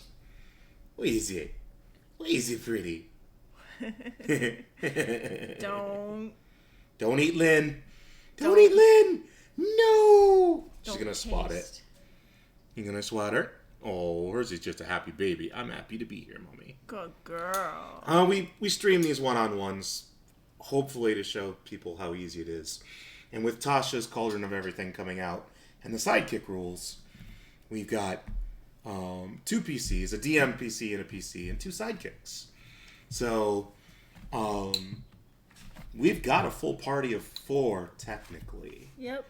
It's only slightly different than a normal party of 4. But, yeah, it's not that difficult. We've been managing it for a year now. Yep. So, you guys can do it too. One-on-one if you can't find a full party. Or a full group of players. Our void kitty. And we hope that this is entertaining. Or at least helpful in that endeavor. But, we're going to sign off. We will catch you guys next weekend. Yeah, hopefully weekly from now on. Yep, we are hoping to get back on the schedule. So, thanks, everyone. bye.